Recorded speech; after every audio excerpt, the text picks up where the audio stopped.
गुरु प्यारी सात संगत जी, राधा स्वामी जी। संगत जी, जैसे कि 30 जून और 7 जुलाई को बाबा जी का भंडारा है, तो संगत जी 29 जून को बाबा जी ने सुबह संगत को ओपन कार में दर्शन दिए थे और शाम 4 बजे संगत के साथ सवाल जवाब किए थे। सबसे पहले सवाल एक लड़का करता है, कहता है बाबा जी मुझे आपके लिए कुछ कहना है। तो बाबा जी इसमें हाँ में सर हिलाते हैं। तो लड़का कहता है कितना प्यारा तुझे रब ने बनाया, जी करे देखता ही रहूं। इस पर बाबा जी मुस्कुरा पड़ते हैं। बाबा जी फिर वो लड़का कहता है बाबा जी किसी को प्यार करते हैं तो क्या उसको बार बार देखना अच्छी बात है। तो बाबा जी ने समझाया कि बेटा हमें तो अंदर से जुड़ना है, बाहरी दर्शनों को ही हम सब कुछ मानकर बैठे हैं। अंदर से मालिक के दर्शन करो और निहारना है तो उन्हें अंदर से निहारो। अगले सवाल एक बीवी बाबा जी से करती है और कहती है कि बाबा जी मेरे शरीर में मुझे बहुत ही ज़्यादा कष्ट आते हैं, कोई भी तकलीफ़ लगी रहती है। तो बाबा जी समझाते हैं बेटा जब तक हम जिस्मों के दायरे में हैं कोई ना कोई कष्ट तो आते ही रहेंगे। यहाँ ऐसा कोई नहीं है जिसने कोई परेशानी ना देखी हो, किसी को कम तो किसी को ज़्यादा कष्ट आते हैं। यह सब कर्मों का ही तो फल है। हमें तो मालिक पर विश्वास रखना है और उसके भाने में रहना है। फिर एक भाई ने बाबा जी से सवाल किया कि बाबा जी कमाई वाले सत्संगी को आखिरी समय में ज़्यादा दुख क्यों झेलने पड़ते हैं। तो बाबा जी ने इस पर कहा कि बेटा जो मालिक करता है वो अच्छे के लिए ही तो करता है, वो दुख देकर हमारे कर्म काटता है। हमें किसी भी तरह की परखों में नहीं पड़ना चाहिए। अगर हमें दुख आ रहे हैं तो वह हमारे कर्म ही कट रहे हैं। हमारा काम भजन सिमरन करना है और उस मालिक का काम कर्मों का हिसाब करना है। हमें तो मालिक की रज़ा में रहना है। फिर एक लड़का सवाल करता है बाबा जी से कि बाबा जी हमें मुक्ति कैसे मिलेगी, क्या हमें जीते जी मुक्ति मिलेगी या फिर मरने के बाद मुक्ति मिलेगी। इस पर बाबा जी समझाते हैं बेटा जो कुछ होगा जीते जी होगा। मालिक से रिश्ता जोड़ना है तो जीते जी जोड़ना पड़ेगा। अगर मालिक से रिश्ता ना जोड़ा तो कुछ भी हासिल नहीं होगा, इसलिए जीते जी उनसे रिश्ता जोड़ो।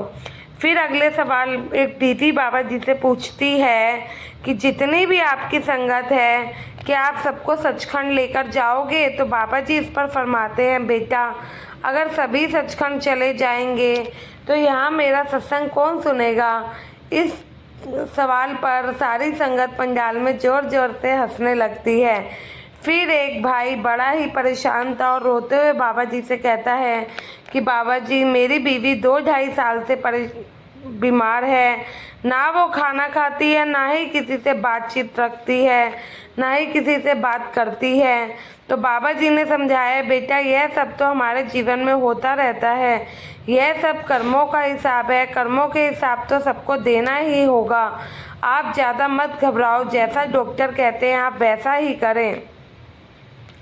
फिर एक भाई बाबा जी से कहता है कि बाबा जी क्या मेरे कर्म इतने भारी हैं कि मुझे नामदान की पर्ची ही नहीं मिल रही। तो इस पर बाबा जी फरमाते हैं कि बेटा नामदान तो उस मालिक की दया मेहर से मिलता है, नामदान उससे मांगना हमारा पूरा हक है, लेकिन उसकी जब दया की दृष्टि होगी, मेहर होगी, तभी हमें नामदान मिलेगा, बाकी आगे उस रब की मर्जी। फिर एक लड़की बाबा जी से कहती है कि आप कभी मेरे सपनों में आते हो, आप सच में आते हो या फिर ये सपना होता है और मेरे मन का वहम है। तो बाबा जी समझाते हैं कि बेटा हमारे मन में जो प्रभाव पड़ते हैं हमें वही सपने आते हैं। अच्छा सपना है तो उसे याद रखिए, बुरा है तो भूल जाइए। बाकी अगर जब तक हमें जागृत अवस्था में भजन सिमरन करते हुए दर्शन ना हुए तो हमें कुछ हासिल नहीं होगा। फिर एक लड़की बाबा जी से कहती है कि बाबा जी मेरे मायके वाले सत्संगी हैं और जहाँ मेरी शादी हुई है वो गैर सत्संगी है, आप उन्हें भी अपनी तरफ लगाओ। फिर बाबा जी कहते हैं बेटा यह सत्संगी और गैर सत्संगी क्या होता है, हमें परखों में नहीं पड़ना है। सभी मालिक के बंदे हैं, सबको एक ही मालिक ने तो बनाया है, हमें तो सबकी सोच और आस्था पर विश्वास करना है, सम्मान करना है। कोई कहीं से भी जुड़ा हो, हमें इससे कोई फ़र्क नहीं पड़ना चाहिए। बस इंसान और इंसान की इंसानियत अच्छी होनी चाहिए। फिर एक बीवी बाबा जी से सवाल करती है कि बाबा जी, आज से 9-10 साल पहले मेरे लड़के की किडनी बदली गई थी, अब फिर से उसे सेम परेशानी आने लगी है और इसी वजह से मैं बहुत ज़्यादा चिंता में रहती हूँ कि अब क्या होगा, और इस वजह से मैं भजन सिमरन भी नहीं कर पाती हूँ, ना ही अपने भजन सिमरन को टाइम दे पाती हूँ। तो इस पर बाबा जी कहते हैं, ये बात ठीक है, अगर बच्चे परेशान हो तो माँ बाप को भी चिंता लगी ही रहती है, परेशानी होती है। आप ये भी तो सोचिए, अगर हम भी चिंता करके बैठेंगे, बीमार हो जाएंगे, तो बीमार बच्चों की देखभाल कैसे करेंगे? इसलिए हमें चिंता में नहीं रहना है, मालिक पर सब कुछ छोड़ देना है।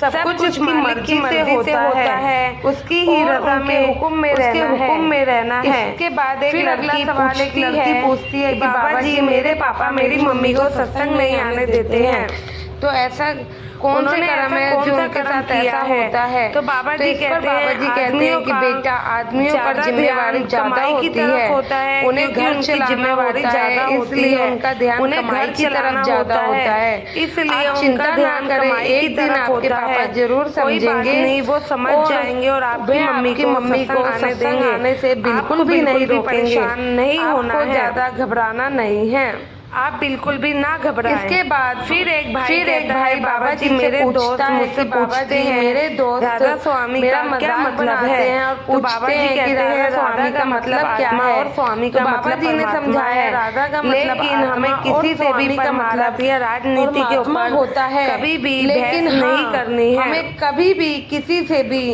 परमार्थ और राजनीति पर कभी बहस नहीं करना चाहिए, जो जैसा कहे वैसा ही ठीक है। फिर एक लड़की बाबा जी से कहती है कि बाबा जी, आप हंसते हुए बहुत प्यारे लगते हो। तो बाबा जी ने मुस्कुराते हुए कहा, क्यों, जब मैं गुस्से में होता हूँ तो बुरा लगता हूँ क्या? तो सारी संगत इस पर जोर जोर से हंसती है। अगला सवाल संगत जी, एक भाई ने बाबा जी से कहा कि बाबा जी, सच बोलने वाला इंसान हमेशा परेशान क्यों रहता है? फिर बाबा जी कहते हैं, बेटा, सच बोलना और सच सुनना दोनों ही बहुत ज़्यादा मुश्किल काम है। आगे बाबा जी कहते हैं कि बेटा, हमें ये सही और सच के रास्ते से नहीं भटकना है, मालिक के भाने में रहना है। तो साथ संगत जी, यह सवाल जवाब 29 जून को बाबा जी ने संगत के साथ डेरा ब्यास में किए थे। साथ संगत जी, कमेंट में राधा स्वामी ज़रूर लिखिएगा और चैनल को सब्सक्राइब करके चैनल का हिस्सा ज़रूर बनिएगा नए अपडेट के लिए। गुरु प्यारी साथ संगत जी, राधा स्वामी जी।